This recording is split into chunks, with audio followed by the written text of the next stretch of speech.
পদ্মার আকস্মিক ভাঙনে নিশ্চিহ্ন হয়ে যাচ্ছে শরীয়তপুরের জাজিরা এলাকার বিস্তীর্ণ জনপদ। সবচেয়ে ঝুঁকির মুখে পড়েছে পূর্ব নাওডোবা মঙ্গল মাঝিঘাট এলাকা। তার চেয়ে বড় কথা, এই ভাঙনে ঝুঁকি বেড়েছে পদ্মা সেতু রক্ষা বাঁধের। এলাকার লোকজনের অভিযোগ, এই ভাঙন প্রতি বছরের ঘটনা। তারা এর স্থায়ী সমাধান চান। শহীদুল ইসলাম পাইলটের তথ্য ছবিতে প্রতিবেদন। মঙ্গল মাঝিরঘাট এলাকার মান্নান মাতবর। এখানে 5টি ঘর ভাড়া দিয়ে তিনি সংসার চালাতেন। পদ্মার আকস্মিক ভাঙনে 5টি ঘরই চলে গেছে, তবে কিছু জমি এখনো আছে।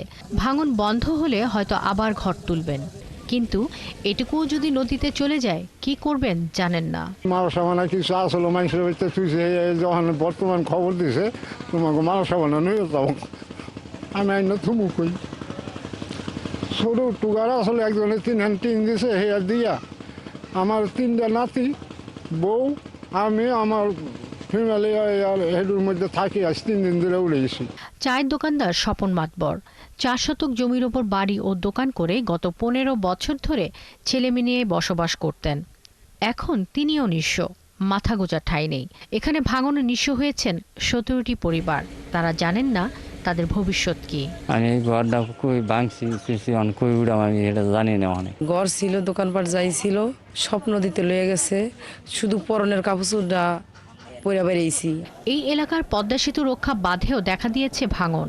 এছাড়া ব্যবসা প্রতিষ্ঠান সহ অন্তত 17টি বাণিজ্যিক অবকাঠামো নদীতে হারিয়ে গেছে। হারিয়ে যাওয়ার শঙ্কায় আছে রাস্তাঘাট, হাট বাজার সহ শতাধিক বাড়িঘর। ওখানে কই যে বাড়িঘর করমু, হে আশ্রয় পাইতে নাকছি না। আমরা যে কই থাকুন কই গিয়ে ম্যাডাম নিজেও কই তারি না ফলাফান নিয়ে ঠিয়া আমাকে লঞ্চে আসলো, বহুত কিছু আসলো, আমরা শেষ হয়ে গেছে। আমাকে কুলে গিয়ে করে সেই লোক বাঁচত। আমাদের এই জায়গাটা যদি স্থায়ী বাঁধ নির্মাণ করে তাহলে হয়তো আমরা একটা মাথা গোঁজার ঠাই, নিঃশ্বাস ছাড়ার মতো একটা পরিস্থিতি হবে। গত 7 জুলাই বিকেলে আকস্মিক এই দুর্যোগ দেখা দেয় পদ্মা পাড়ে। পরের দিন থেকেই পানি উন্নয়ন বোর্ড তদারকি শুরু করে। নির্বাহী প্রকৌশলী বলছেন, যতক্ষণ না ভাঙন রোধ হবে ততক্ষণ জিও ব্যাগ ফেলা হবে। একটা স্থায়ী সমাধান, তো সেই স্থায়ী সমাধানের দিকেও আমরা কাজ করে যাচ্ছি। সেই প্রকল্পটা অনুমোদন হলেই আমরা হইতেছে প্রকল্পের কাজও শুরু করব। সেই ক্ষেত্রে আমাদের এই যে প্রায় 2 কিলো অংশ আছে, এই অংশেরও আমার স্থায়ী সমাধান হবে। এদিকে ভাঙন কবলিত এলাকা পরিদর্শন করে পানি উন্নয়ন বোর্ডের অতিরিক্ত মহাপরিচালক জানান, পদ্মা নদীর পানি ও স্রোতধারায় এই ভাঙন। আমরা বিবিএ কর্তৃপক্ষের যে 2 কিলোমিটার আছে সেটা নতুন ডিপিপিতে রিভাইজ করে ইনক্লুড করে আমরা এই পুরো অংশটাকে টেক ওভার করার চেষ্টা করতেছি। তা এই পর্যন্তই আছে। ডিপিপিটা রিভাইজ হলে এই কাজটুকু ইনশাল্লাহ আমরা শুরু করতে পারবো। এই বিষয়টা প্রতিটা দিন আমাদেরকে অবজারভেশনে রাখা আছে। সুতরাং এই অংশটুকু ঠেকানোর জন্য বাংলাদেশ পানি উন্নয়ন বোর্ড এবং পানি সম্পদ মন্ত্রণালয় সম্পূর্ণরূপে অ্যাক্টিভ আছে। এরই মধ্যে পদ্মাপাড়ে বেশ কিছু ফাটল দেখা দিয়েছে। এলাকার লোকজন মনে করেন এই ফাটলগুলোই বিপদের কারণ। অথচ গত বছর এই বাঁধের যে 100 কিলোমিটার অংশ ভেঙে গিয়েছিল তা 2,87,00,000 টাকায় সংস্কার করা হয়েছিল। শাকিলা শম্পা, 71। দর্শক, এই বিষয়ে বিস্তারিত আমরা জানবো এই মুহূর্তে। এর খবর আমাদেরকে জানাবেন শরীয়তপুরের জাজিরা এলাকা থেকে আমাদের সহকর্মী শহীদুল ইসলাম পাইলট। তিনি যুক্ত হচ্ছেন।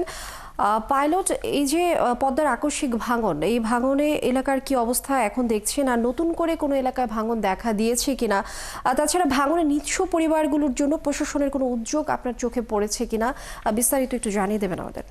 লিমা আফরোজ, ধন্যবাদ আপনাকে। আমি এখানে সকাল থেকে এসে অবস্থান করে জানতে পারলাম যে আসলে এই যে আমাদের পদ্মার পাড়ের যে জায়গাটা, এখানে আপনার এই জায়গাটিতে অনেক সুন্দর বাড়িঘর ছিল। সেই বাড়িঘরগুলো এই ভাঙনের কারণেই সরিয়ে নিয়ে গেছে। এখানে কিছু নিদর্শন রয়েছে, আপনি দেখতে পাচ্ছেন। তো আমাদের এখানে অনেকের সাথেই কথা বলেছি, কারণ এখানে শুধুমাত্র তাদের একটাই দাবি, স্থায়ী বাঁধ। আর এই স্থায়ী বাঁধের পাশে যাদের জায়গাটুকু আছে সেই জায়গাটুকুর উপরেই ঘর নির্মাণ করে থাকার এখনো ইচ্ছা হারিয়ে যায়নি।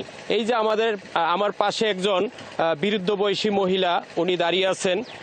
উনি কিছুক্ষণ আগে বলল যে আমাকে ভাঙ্গার সাথে সাথে জেলা প্রশাসকের পক্ষ থেকে আমাদেরকে টিন দিয়ে গেছে, শুকনো খাবার দিয়ে গেছে, সেই সব খাবার দিয়ে গেছে, ঠিক আছে, কিন্তু টিন দিয়ে গেছে, টিন দিয়ে ঘর কোথায় তুলবে সেই জায়গাটুকু তিনি সিদ্ধান্ত নিতে পারতেছে না।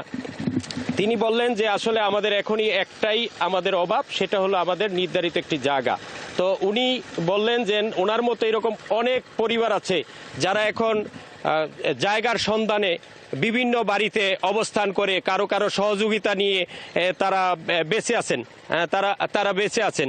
তো আমি আপনাদেরকে আরো কিছু দেখাচ্ছি, যেগুলো হলো যে পানি উন্নয়ন বোর্ডের যে পক্ষ থেকে তারা যে কাজ করে যাচ্ছেন, তাদের কাজ কিন্তু থেমে নেই। তারা কিন্তু আগের চেয়ে জিও ব্যাগ বেশি ফেলছেন।